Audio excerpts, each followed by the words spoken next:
think we're live. All right. Adam, how are you? Good. How are you doing? I'm good. It's been a minute. Back to school has been kind of a crazy couple weeks for us. Yeah, yep. We're both parents. We both have children in the Saratoga School District. And it's just, you're right, organizing the kids, getting back on a schedule with them, getting them to practices and play dates and school. It's been a little much, but we've been keeping one eye on politics for sure. Yes, we have, as always, which I have to say, between local politics and national politics, could be a full-time job. A lot of politics. A lot of politics. So let's talk about kind of the headliner at the last really 2 city council meetings. Because I've been finding it kind of maddening to listen to this be debated. But basically, we are without a DPW commissioner because Commissioner Jason Golub resigned his position on August 16th to accept an appointment with New York State. He announced his resignation back in July. And somehow, I'm just going to say, this city council, the remaining 4 city council people, have not been able to get their SHIT together to figure out how to replace our DPW commissioner and get someone in that position. Partly because there's some conflict between what the city charter says and what New York State election law says, but also, in my opinion, just because there are different political motivations and no one really seems to be like driving the bus here. What has your impression been? Right. So the overview is this spot sits empty, and at a high level, you can kind of blame both sides, right? So the commissioner of accounts is in charge of putting together the schedule for the election. That's something that should come out of Commissioner Moran's office. The mayor, though, he's also, even though we're a weak mayor system, he's still the captain of the ship and has kind of let this stuff languish, and we're kind of going back and forth and not really decisive on what this procedure is going to be. So it kind of finds us in this purgatory of not having a commissioner of public works. And one thing that's interesting, real quick, and Robin, we'll dive into this more. I think if from what we're hearing, if you look at the motivations for the Democrats are really to have an election, because just by numbers alone, if you have an election, a Republican versus Democrat in this city, 9 out of 10 times the Democrat's going to win just on enrollment. Let's contextualize that. There's going to be an election no matter what at some point to fill the position. But that's right. Initially, Commissioner Moran and Commissioner Songby were pushing for the election to coincide with the national election date on November 5th. Right. And which our charter clearly says we cannot do, because there's not enough time, and we could get into more later, not enough time to get candidates on the ballot by that date. By the time Commissioner where Jason Golub resigned, it was past the date where the city could have gone through the process of getting candidates on the ballot. Yes. So let me back that up for just like a second to really clarify, because I think this is the main problem, and I think it's been getting kind of obscured in all the discussion at the city council table. If you want to be on the state ballot for any election, you have to have your name to New York State before August 6th. And if it's past August 6th, the state doesn't have enough time to prepare the ballot with your candidates or whatever the election is that you're having. So because Jason Golub did not resign his position until after that date, there was not enough time for New York State to have this on the ballot for November 5th. And I think, real quick, Ron, I think it goes deeper than that. For instance, there's not enough time to get absentees balance out if we have service members serving overseas. There's not enough time to maybe challenge there wouldn't be signatures, but there's not enough time for if there is a switching candidates. So it's not just a question of do they have time to print a name on a ballot. I think it is deeper than that of what the time. It's a lot deeper. You're right. There's like a million issues that come up. For instance, how do you get on the ballot? Do you have a petitioning period? Do you need a certain number of signatures to get on the ballot the way you would in a traditional election cycle? Is there a primary? What if more than one Democrat or more than one Republican wants to run for this position? Do they have time to primary each other?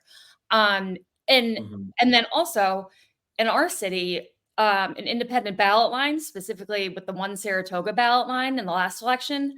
That was a huge influencer in the outcome of our last election. And would there be enough time to petition to get that third party line in the event, we were having this election on November 5th? And basically the answer to all of those questions was no. There would not be time for a third party line. There would not be time for primaries. There was no one could really answer how you would get on the ballot, if there would be a petitioning period. But to me, like all of those little issues that are tied up in the time frame that we're talking about, if those can't happen, you're seriously limiting ballot access. And it's like pretty undemocratic, in my opinion. Right. And the Democrats are making the argument, and I see what they're saying. They're saying, hey, the most democratic thing you could do is have an election as opposed to an appointment. So let's just throw two names down there and have an election. And I don't fully agree with them, but I don't disagree with them in the sense of, all right, let's just get, each party puts a candidate up there. I think you're losing a lot, but you can make the argument, and that's the argument that they made, that this is the most democratic way to go. Is just vote as quickly as possible, and then what you're saying is no, and what the Republicans are saying is let's appoint somebody and then work all these issues out, so we make sure that this election is a fair election where it's done in the most democratic way possible. So it is. There's not a right or wrong here, I don't think. Well, it's really challenging for me because it's when you have politicians who are partisan politicians in charge of a special election, they're going to have, political motivations. And that's just like from the outset, it's going to be flawed. And so in this particular set of circumstances, I know the Democratic Committee back in like August solicited resumes from people who were interested in potentially running for this position. They selected a candidate, Sarah Berger, that they want to put on the ballot to run for DPW commissioner. Now, if they were able to push and get the council to adopt this November 5th national election date as the special city council date as well, there would only be time for a Republican line and a Democratic line on the ballot. There wouldn't be time for a third party line on there. Well, I think the way New York State works is there would be Republican, Democrat. This is something that New York State did, and they kicked out all these. So people who say, "Oh, I'm an independent, I'm a registered independent." No, you're not. There wasn't. Sorry, I have an interruption before. I'm sorry. Hold on. Go be a parent. I'll explain how New York State this works. So the way it works with the ballot lines is that Republicans and Democrats get a spot on the line. But then you have the two other lines are conservative and working families. There's no more independence line. If you want a line like a one Saratoga line, they have to go out and petition each election cycle. So right now there could be up to 4 candidates on 4 different lines. Correct. And I guess though, knowing Saratoga Springs city politics and the voter registration numbers and the outcomes of the last many elections, we can say with almost total certainty, there's such a significant Democratic enrollment advantage in the city of Saratoga Springs that when you're putting a Republican up against a Democrat, and it's just those two lines, one versus the other, the Democrat will always prevail, or at least will prevail in 2024. 9 out of 10 times. Yeah. So you can see why a Democrat would be motivated to have this happen on November 5th, because, it's almost like a guaranteed outcome to an extent. Right. Which is why I have such a problem with the argument of like, let's just have an election quick. That's the most democratic thing to do. To me, that's such a smokescreen. But the issue is that more democratic than appointing somebody? So, and that's what they're pushing for. The Republicans are pushing to appoint somebody till they can schedule this election. Well, the fact of the matter is our city charter says an appointment is supposed to be made until a special election can happen. So, for example, when Jason Golub was appointed to be the DPW commissioner, it was because Commissioner Sirocco had passed away. It was, I believe, April of, oh my God, I can't remember the year. Bad, Robin, but it was in April. So the city council appointed a committee to interview candidates. They made it public so the public could watch. Then that committee made a recommendation to the city council of Jason Golub to be appointed. He was appointed in April and began serving on the city council then. And then that fall, he ran for office and won his November election. But in that instance, there was enough time for him to be, for that information about the special election to be submitted to New York State and to get on the ballot. So there wasn't this time crunch, which is the problem we're having now. Right. So oftentimes, like Commissioner Moran will use Jason's experience of being appointed and then running for election as a comparison to what we should be doing right now, which just I find so frustrating because the whole like main problem here is the time frame. So when he makes that comparison, he's conveniently leaving out the fact that Jason was appointed in April, giving New York State time to put the special election on the ballot. Whereas that didn't happen this time around. The vacancy began August 16th. Yeah. Real quick, I'd just like to read a couple paragraphs here. One is, this is what our charter says about this vacancy. It says, in case of a vacancy caused by other than expiration of term, which is what we're talking about, the council should appoint a person to fill such vacancy until the end of the official year in which said vacancy occurs. So we'll start right there with the charter is pretty clear. They need to appoint somebody. Now the question is, okay, so it goes to the end of the year. What happens then? What happens January 1st? But it was interesting in the city council, Attorney Izzo, who is our city attorney or assistant city attorney, said there is actually a procedure in public election law or that says acts for the expiration of a term shall hold over and culminate until a successor is picked. So you kind of have our charter saying we need to pick somebody till the first of the year, then have an election. And then you have New York State law saying, all right, it doesn't, the election doesn't have to be on the first. If it's on, say, January 15th, that person who's appointed can legally hold over in that position. So it just seems like the council needs to appoint somebody, go to the Board of Elections, have the Board of Elections schedule a special election, and let's move on. So to me, that seems like something that should have started happening in July. Like when they became aware of the fact that Commissioner Golub was going to leave, and he told them exactly what date he was going to leave on in August, that should have been the moment that the Board of Elections was contacted to see, how we could put a special election in place. The time frame issue would have come up then. They could have put together a committee to start interviewing candidates just the way they did with Commissioner Golub when he was first appointed. The appointment could have happened in August.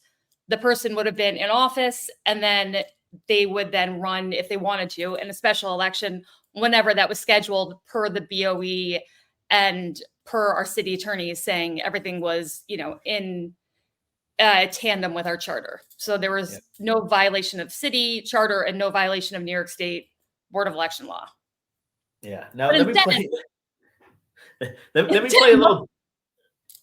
Yeah, I'll play a little devil's advocate, not a little conspiracy theorist.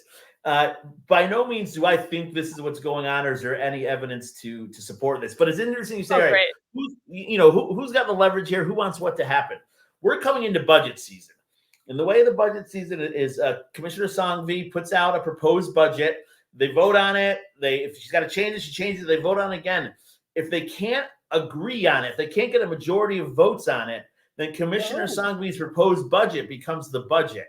So here's something interesting that the Democrats and Commissioner Moran and Commissioner Songvi do hold an ace up their sleeve here, with essentially knowing going into budget season that they could just that they could essentially propose whatever budget they wanted, and if Commissioner Cole and Mayor Safford don't sign on, too bad for them, because that will become the budget. So just something to watch for. Again, there's no evidence to say that's what they're doing, but something to keep an eye on.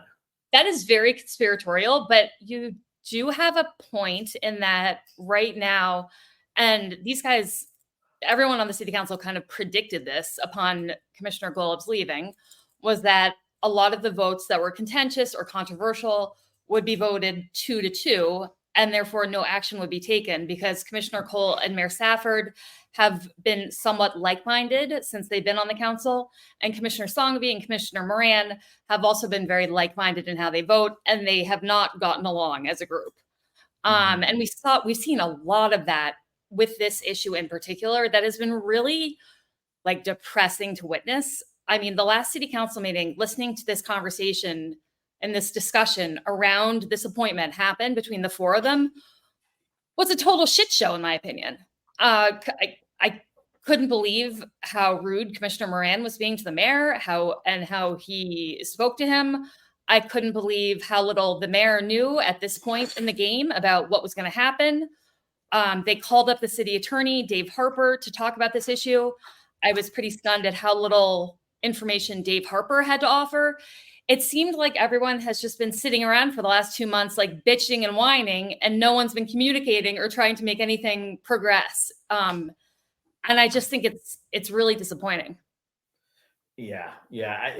In some ways, I think we saw this coming a little bit. I remember when we first talked about this. I was considering throwing my hat in the ring there, and it just seemed to me that it just is our commission form of government. Why it has its pros and its cons.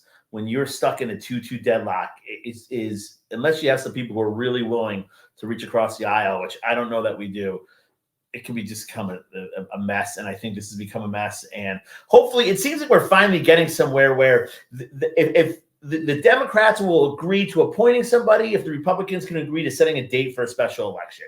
So hopefully we just, they everybody puts on their grown-up pants, comes to the table and says, all right, this is we're going to get an appointment done. And because this was another thing that the Democrats did not. So the mayor and Commissioner Cole wanted to put together a committee to start to find an appointment. And Commissioner Sangvi said it was a late addition to the agenda, and she wasn't going to vote on it. And it was just kind of one of these, like, I think her political motivation was to use the leverage of the appointment to get a date set for the election. So she's not going to get an appointment set until she gets a date set for an election, which I don't know. It's political posturing, but at the end of the day, they just got to get it done. I will say it's like super frustrating when they use when something was put on the agenda as an excuse to vote for something or not to vote for something, because I think they've all across the board, except for maybe Commissioner Cole, have been guilty of uploading things to the agenda after the Friday deadline. And so Commissioner Sangvi was saying that this item that the mayor had put on had been uploaded on Monday. She had been sick on Monday, and so she hadn't had the appropriate amount of time to read the agenda item before she could vote on it. And I just felt like saying, this has happened so many times on so many different people's agendas, and they're talking about how they don't have time to read it. And I'm like, how do you think the public feels? Like, you go to meetings sometimes and, something's been put on the agenda. Maybe those guys have had time to read it, but certainly the public doesn't, have the information, which is super frustrating. And so I wish they could just have a standard procedure and stop using timing as an excuse for not being ready at the Tuesday meeting. Like, it seems like they all should be holding themselves to that standard. And again, that's not happening. I also think, we all are aware, especially if you're even like this much involved in local politics, we're all aware of the pitfalls of the commissioner form of government. And the only solution to getting around the pitfall of being siloed in your own department is to make a really legitimate effort to communicate with your other city council members. And that's clearly not happening. And the way it comes up at meetings is like, Commissioner Moran saying like, you never talk to me. Like, you've never come down to talk to me about this. And it's like, well, then why don't you go seek out the mayor? Like, people are just looking for excuses to justify their position and or lack of action. And it's like, come on, like we're better than this. And the city council shouldn't be so partisan. Like, there shouldn't be a reach across the aisle. It's Saratoga Springs. It's what's best for the city, not what's best for your political party. Right. And it doesn't seem like, people have been operating in that manner. So basically how this concluded was they agreed to an amended resolution that said they were going to go to the Board of Elections to get the schedule, a tentative, or not tentative, but get a schedule for how. Yeah, it is tentative because this was a big point that Commissioner Cole was making. He just wanted to make sure he didn't want to agree to anything, I think, proactively until it was vetted by the city's attorney, which I don't have a point with that, where they wanted in this resolution to say, all right, we'll do whatever the BOE says. And Commissioner Cole was pushing back, said, listen, let's just see what they say. And let's just make sure our attorney says that it's legal. And Commissioner Moran was saying, you think the BOE would put something to us that's not legal? And I don't know. The BOE's their best interest might not align with the city's best interest. I don't mind having a little review on it from the city attorney. I agree, it probably is going to be fine, but so I kind of interpreted that as making sure the state election law was not in conflict with what our charter had laid out for replacing someone. Right. But either way, the fact that they don't have clarity, that our city attorneys don't have clarity on this issue when it's been discussed since July, is astonishing to me. And, there's kind of been this issue bubbling under the surface of access to the city attorneys and being able to get work done in your department with the help of city attorneys. And so Commissioner Moran, for example, at the last meeting on September 17th, had an agenda item on his agenda that he wanted to hire legal counsel for the Department of Accounts alone, because basically contracts and like purchase orders and whatnot, they weren't getting them back from the city attorney, I think, in a timely manner to be approved and to go through. And so he was like, my department is completely overwhelmed. We need a dedicated attorney to help us with just this issue. And if we don't get it, like, my staff is going to walk off the job. And I think that it does seem to me that there really is an issue with access to legal advice from the city. Although I also, would never say something like, my whole staff is about to like walk off, because is that supposed to be like a compelling discussion point? Like, if your staff wants to walk, they can walk. But we have a comment here from Bill, which I'm going to throw up. Bill says, what they should have done was appoint somebody back in August when Golub resigned. They knew this was going to happen. They could have approached Jason's deputy, or even Tom McTighe for that matter. And then he said, but when she said that, this was clearly to vote, that's when it became partisan. Yes. What Bill is referring to is that Commissioner Moran, Commissioner Songby kind of predicted that after Jason left, they would run into this 2-2 vote issue, kind of highlighting the anticipated partisanship. And then Bill also said, so Moran wants his own attorney and the taxpayers get to pay for that too. I do agree that we seem to be paying an awful lot of money to lawyers to deal with city issues. But if the city attorney's office isn't functioning in the way it needs to function, and departments truly can't get access or things back in a timely manner, that is a huge problem. And the mayor's department, who the city attorneys report to, should be addressing that. Because, for a million different obvious reasons, having legal advice when you're voting on, these agenda items, it's kind of critical. Yeah, the way our legal, and we've talked about this multiple times, is the attorney's office comes out of the mayor's office, and it's faced challenges for other departments when their best interest might not lie in best interest of the mayor's department. And for that reason, I do think I'm not disagreeing with Commissioner Moran. I don't know enough. It seems like he's making a compelling argument that we need to review contracts in a timely manner. I would rather see that fall under the purview of so if we have to hire another part-time attorney for the city attorney, then let's do it that way. And that way we're kind of keeping the chain of the legal chain of command and this was brought up in the meeting, you can't have dueling advice from lawyers representing the city. So if that's it, but it ties into something Commissioner Sangvi kept bringing up, was that the city is going to have a shortfall. There was an article in the Times Union about it. $4 to $5 million shortfall we're projecting. So the problem I have is this Democratic administration, going back to the last term too, has spent a lot of money on what I would think is frivolous things. And so now that we have something that seems like a legit need for it, we're at the point where she's up there saying there's no money to spend. We can't, we have to pick a priority, and at the same breath saying, listen, we need money for another attorney. Well, when she was redoing her office, where was that concern? right? Or hiring a personal assistant. So it's like we kind of spent all the money already, and now we're facing the music for that. And now this is one of the first legitimate needs we have where I don't know. I just think we got to stop spending money somewhere. So let me just first wrap up where this special election issue ended, which was that they voted to get the schedule information from the Board of Elections and then have that approved or looked over by the city attorneys.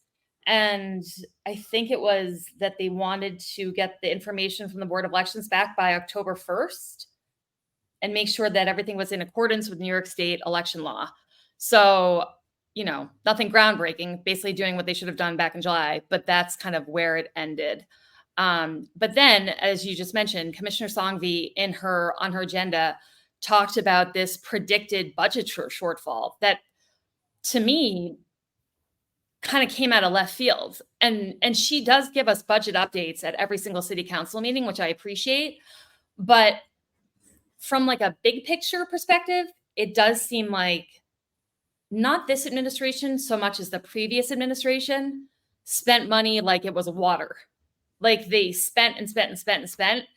And I'm shocked that in 2020 and 2021, when we went through COVID and we used up all of our fund balance and we experienced the largest drop in sales tax of any municipality in New York State, we were able to take that economic picture and still get through it without layoffs and without, any dramatic budget cuts happening.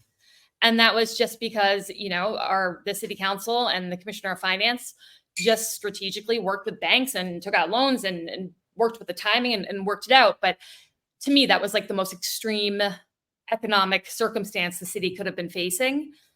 And so to now in 2024 hear that we're going to face a multi-million-dollar budget shortfall, I'm just like I'm flabbergasted. It makes no sense to me. And from the 30,000 feet above, how? Why? Right? Yeah. Everything seems to be going great. How are we short money? Yeah. And we're doing this participatory budgeting program, where $100,000 is earmarked for kind of like special projects that are suggested by the public, which is a very cool program, but it does things like build bocce courts, a new water system for the dog park, like things that are not, oh, I'm sorry. Is that me digging? Things that are not necessarily like financial priorities for the city.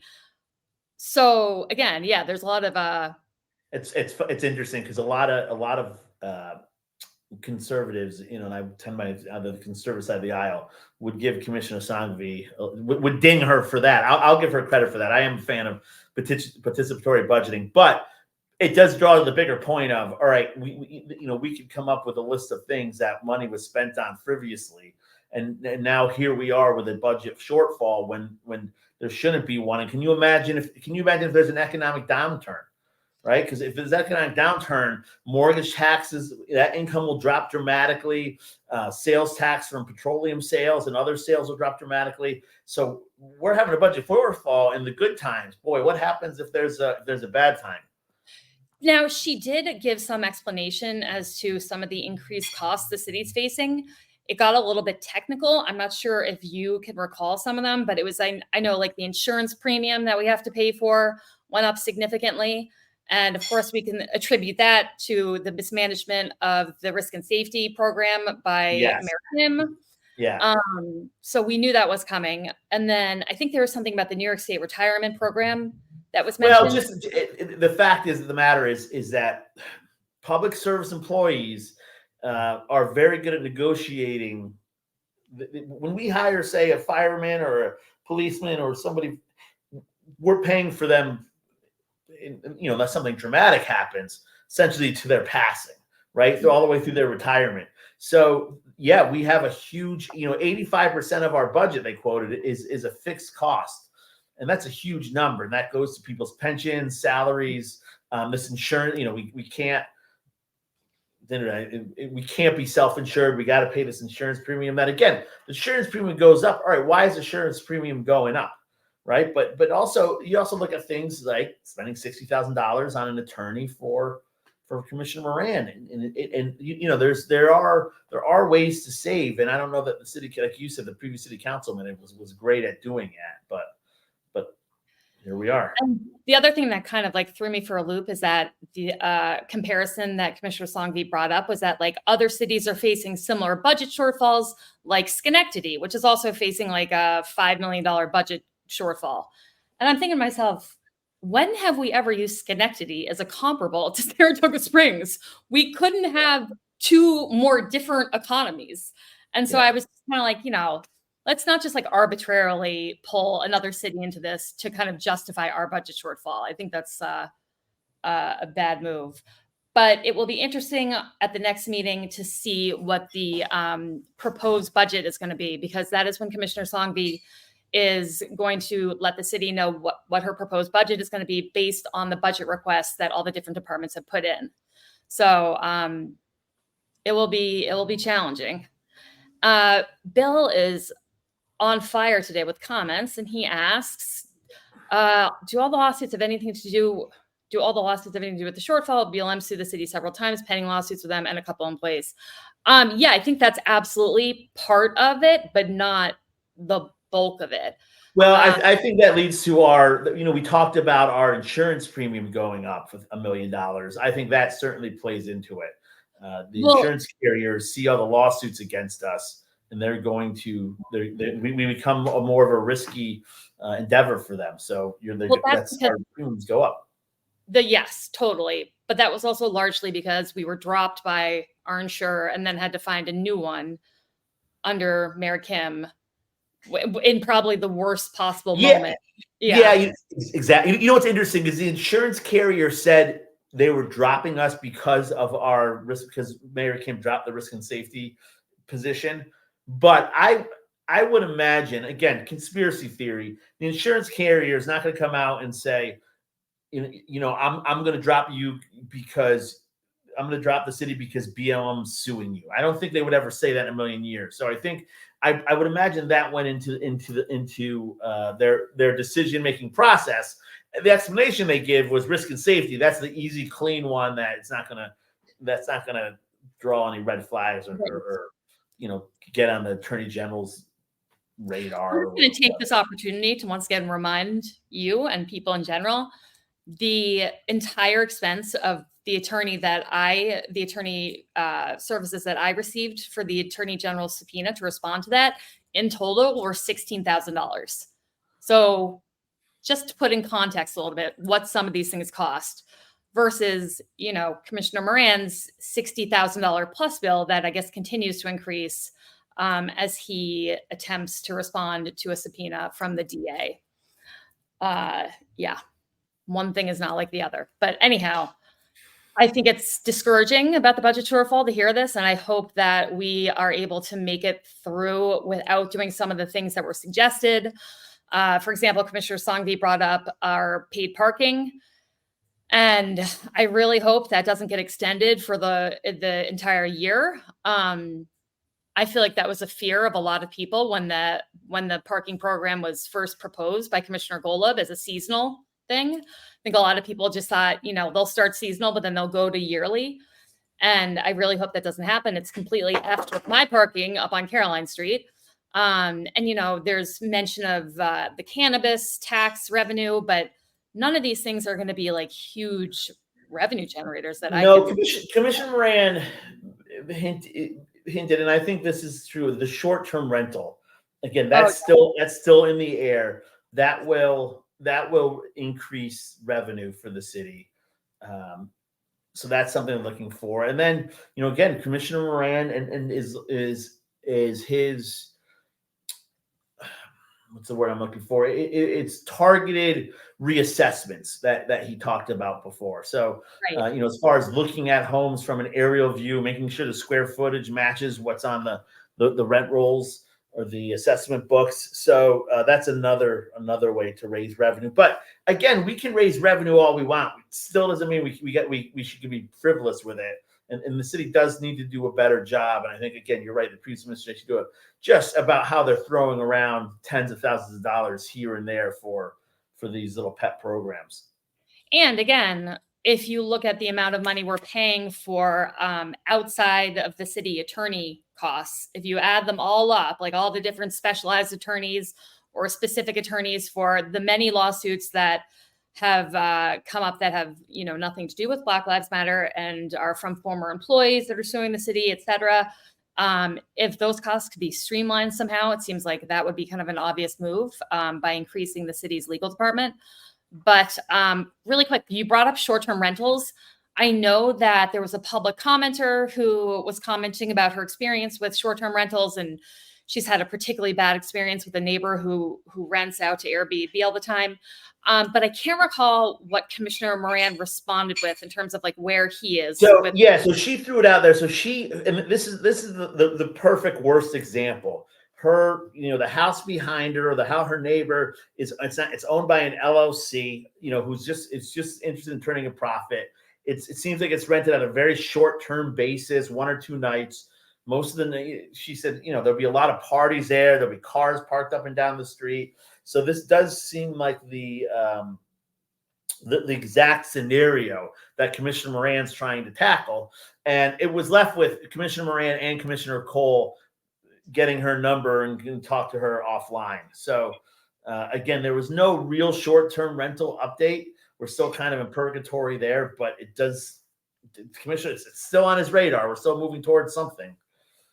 Yeah. I mean, there's so many issues that need to be addressed surrounding short-term rentals. I hope, we're able to do some of it at some point, although it's been discussed for a really long time and we still don't have any working document, I think, to go off of. So I don't know how hopeful I am. What else, sir? We've had the passing of some really notable Saratogians, which has been really sad over the last few weeks, including Mark Strauss and Tom McTighe most recently.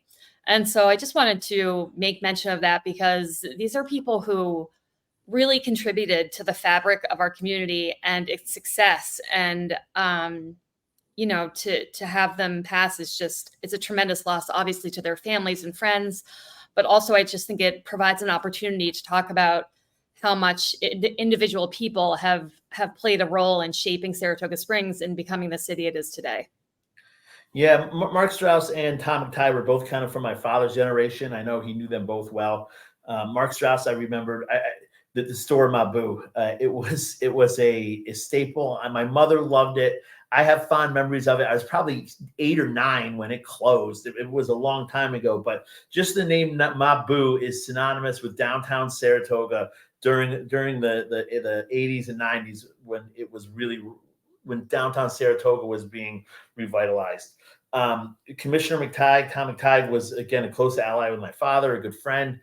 He was a Democrat.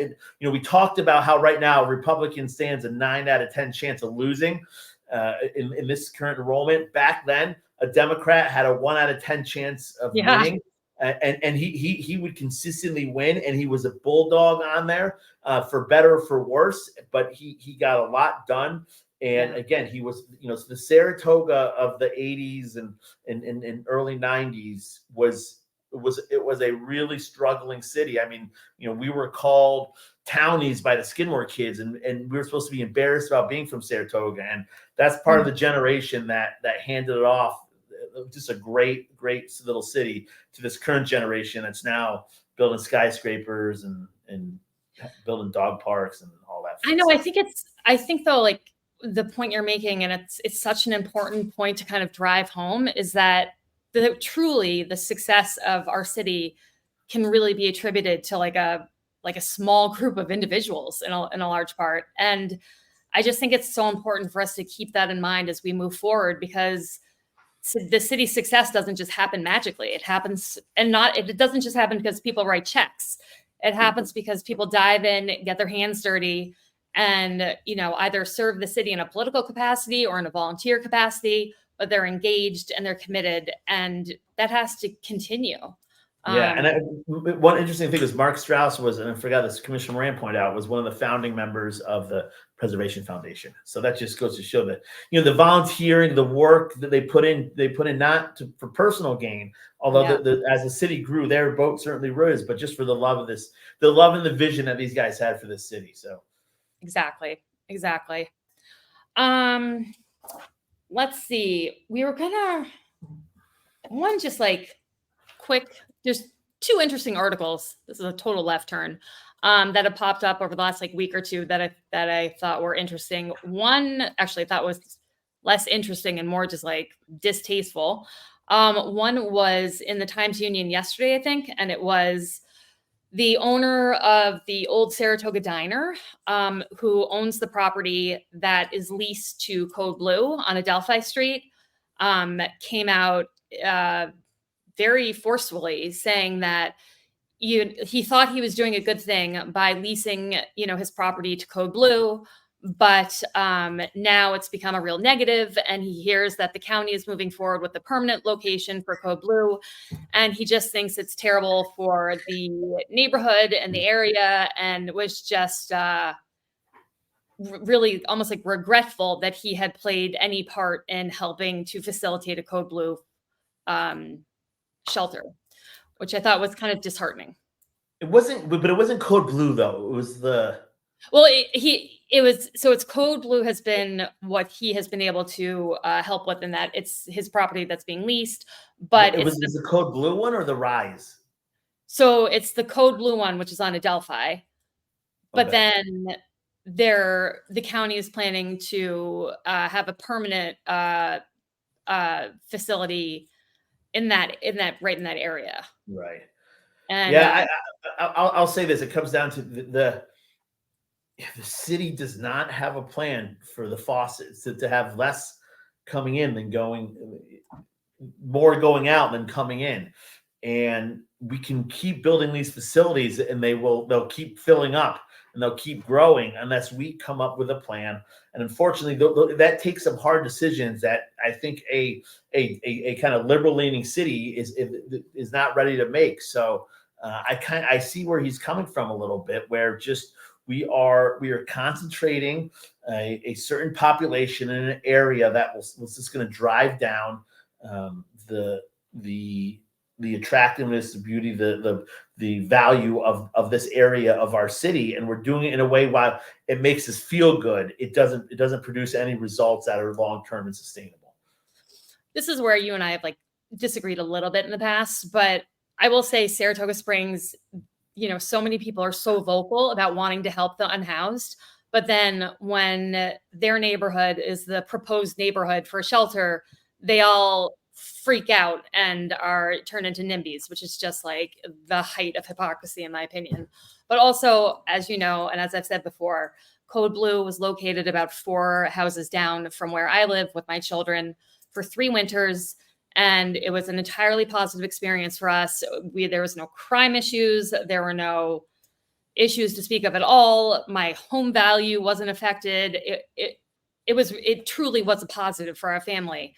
In terms of my understanding of homelessness, how I was able to teach my children about, people who are unhoused and what they face in a way that was compassionate and relatable. And so I just, when people come out with these entirely negative opinions on a permanent shelter location without offering any kind of productive solution, I just find it to be frustrating, I mean, the frustrating part I had with this article is that this gentleman was getting paid to do this.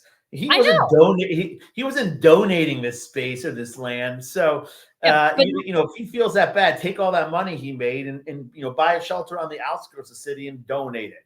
Right. There you go. There's your solution if you didn't like it. But if you're getting a fee for providing a service, listen, buddy, that's on you. You took that money. You can't complain about it now. But again, we did agree to disagree on this, and we'll see how the city continues to grow with our homelessness challenges. The article to me though seemed more like clickbait than anything else. I mean, what? Yeah. I mean, yeah. Exactly. We have a comment. Matthew Taylor says it has to go somewhere, but to be frank, it took us a decade to get the third fire station, way more than a decade. We needed like this, we need Code Blue. Anyone could need a warm place to stay, and having it somewhere connected to resources is a win-win. I mean, yes, I agree. And I think we do want to, again, in general, people all agree that we want to be a community that takes care of our most vulnerable population. Yeah, but do we want to take care? My issue is, do we want to take care of the capital district's most vulnerable population? Right. Or upstate New York.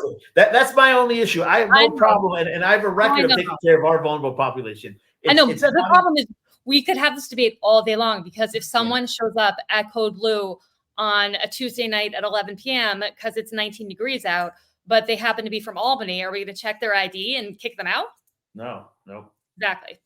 Anyway, the other article that I found interesting was the Daily Gazette did an article on the race in the assembly, or the state Senate race between Senator Tedisco, who is being challenged by our Commissioner Songvi, Manita Songvi. And the article is basically about how Ron Kim was supporting Commissioner Songvi, but former Public Safety Commissioner Jim Monino was supporting Jim Tedisco. And I just was like, I don't know. Did you read this, Adam?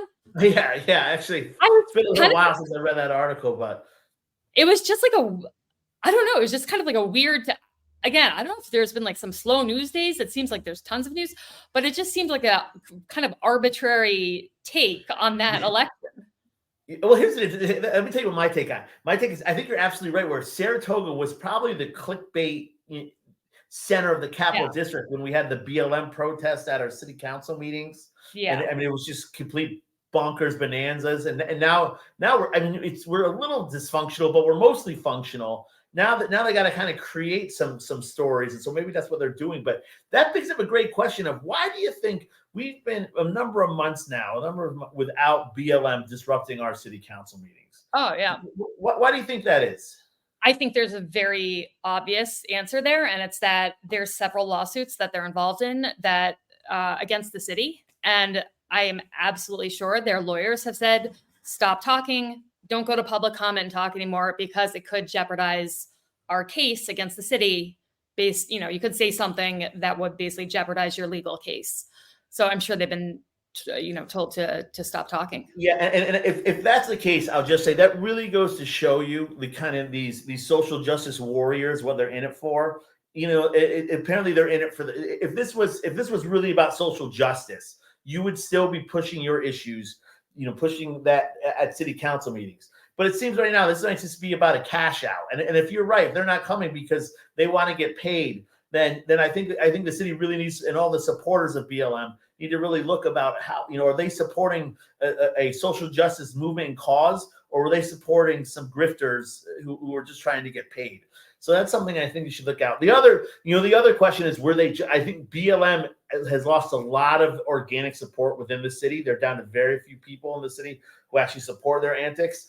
That's not true with Skidmore. So were they taking a break because they couldn't recruit from Skidmore? So I guess we'll wait and see. I think, Robin, your point would be right. If we don't see him for another couple of months, if we see him in another couple of weeks, I think they got a chance to go back to Skidmore and recruit some agitators. So as someone who is named in these lawsuits, I'm going to not speculate any further than I've already speculated, but these lawsuits won't be resolved for years. And so I think that it's not going to be a presence really at our city council meetings for a long time. Yeah, which again, I hope you're right, but I think that goes to show you what Saratoga BLM was in for, right? They were in for a cash out, not for the social justice cause. Otherwise, they'd still be they would still be pushing their quest for have a civilian review board and which we had, and I don't think it had one case in front of it. So, actually, I'm glad you brought that up, because I think about it every now and then. There was a civilian review board that was passed and was functioning, and Kristen Dart was the chair. And part of the Attorney General's recommendations to the city of Saratoga Springs was that they continue to have the civilian review board operate and really engage the community in that process. And while maybe they hadn't fielded any complaints while it was operational. I don't know why it stopped. I think it's kind of crazy that it stopped. And so I would like to get an answer as to why it doesn't. I'll give you my theory. My theory is it turns out in a city of 30,000 people that's got a good, honorable police force, there's just that much to talk about or that much to complain about. The police show up when needed. They do their job. They go home. I think most people are happy with the police in this city, and there's just not much. There's just not much. There's nothing there. As someone who served as public safety commissioner, I will say there was a handful of times when someone reached out to me or connected with me who had an issue pertaining to the police department, in which I could completely understand why the use of the civilian review board would be warranted and would be a more comfortable approach for them to take. These few instances, nothing had anything to do with race or anything of that nature, but they were instances in which I could understand the person's nervousness about having to go to the police department directly to make some kind of complaint. So I actually think it can be a really valuable vehicle for the city to have, and I think we should have it, even if it's not being utilized. I mean, if it's not being utilized, great, then people are having a good experience with the police force. But I don't know why it stopped, and I think it's not a good thing that it stopped. Lastly, Adam, I think that was about all I had, because I will say national politics is taking up a lot of my brain power these days. Yeah, it's interesting. We're going to talk about national politics for a second. We'll sure. So how do you think your girl Kamala's doing? I think she's doing fantastic. Sorry, I'm just looking at comments. Comments. I think she's doing fantastic. I think her campaign is policy driven, exciting, uplifting, offers vision for our country that you can really get behind, from supporting our kind of bedrock democratic principles and making sure those are protected, to making sure people's bodies and reproductive rights are protected. I think she's been doing a fantastic job. I think if I have to hear Donald Trump bitch and whine about his own personal grievances, or talk about crowd size, or talk about fucking Ohio and this bullshit about Haitian immigrants eating pets, I'm going to shoot myself, because I feel like I get dumber every second I hear his voice. And I just, So I didn't really mince words there, but I'm hoping that I have a positive feeling about November, and I'm hoping that the country makes a decision that will keep our country intact, because I think this great American experiment is something that needs to be protected and continue. Did you hear the remix, the song remix about eating the dogs, eating the cats? I don't think I heard a remix, but I saw so much social content around it that was kind of they made a reggae song about it, and it's pretty regardless. it's kind of taking all politics. It's just making a joke of the whole thing. I know. The thing is, it would be funny and it would be a joke if then there weren't like bomb threats and school being canceled, and like all the way the repercussions have been for Springfield, Ohio, have just been atrocious. And so it's hard for me to laugh knowing what that city is going through, and knowing how these 20,000 immigrants, who were there because they needed people to work in these jobs. And it's been largely a totally positive and productive part of their community. How it's been just bastardized. This is really unacceptable. Yeah. Well, I disagree with you in the sense of, I don't think it's certainly helped fill some jobs in the community, but it's certainly stressed a lot of the community's social services, and so I really think Donald Trump missed a opportunity to the dogs and cats thing was atrocious. You're absolutely right. It brought it's Looney Tunes, and it's something we've seen from Trump before. And he will find the most outrageous shiny object and on the internet and just stick to it and throw it out there. And so he did Find that. a ridiculous shiny object. He just makes up bullshit to divide and distract. Somewhere at some city council meeting, somebody said something about Haitians eating a pet. No. This is how it happened. No. Hold on. Important. This is how it happened. One woman put on Facebook that her cat was missing, and she suspected her neighbors, who happened to be Haitian immigrants, might have something to do with that cat's disappearance. She then went on to publicly state that she had no evidence to believe that it happened, and it turned out her cat was hiding in the basement the whole time. And so that's how this began. Not because any official anything happened, just because of one bullshit Facebook post. And I agree with you. I agree. I'm not disagreeing. I'm saying there is a huge issue we have to talk about in national politics, and it's what's going on our southern border. And he completely, I agree. But here's the thing: he missed the chance. And these 20,000, can you imagine 20,000 people came to Saratoga? He didn't miss the chance. He answered every single question in that debate, regardless of what the question was, with defaulting to all these people from prisons and mental health facilities and all these criminals flooding over the border. He just doesn't know how to articulate it in a way that's accurate and reflects the reality of our border situation. And also that's what I meant by missing the chance. Right. Yeah. Right. And the fact of the matter is, we really don't know who's crossing the border in a lot of cases. But again, we also know that when you start going off about eating the cats and dogs. But we also know that, governments around the world aren't sending their, worst criminals and psychos to the United States to cross the border. I mean, it's just it's all these insane conspiracy theories. And I have to ask you I don't know if you watched this. I think it was about 2 days ago. Trump was talking and he said that if for some reason he loses this election and only gets, 40% of the vote, really that can be blamed on the Jews. That would be attributed to the Jewish population not showing up and voting for him. That's who he would blame.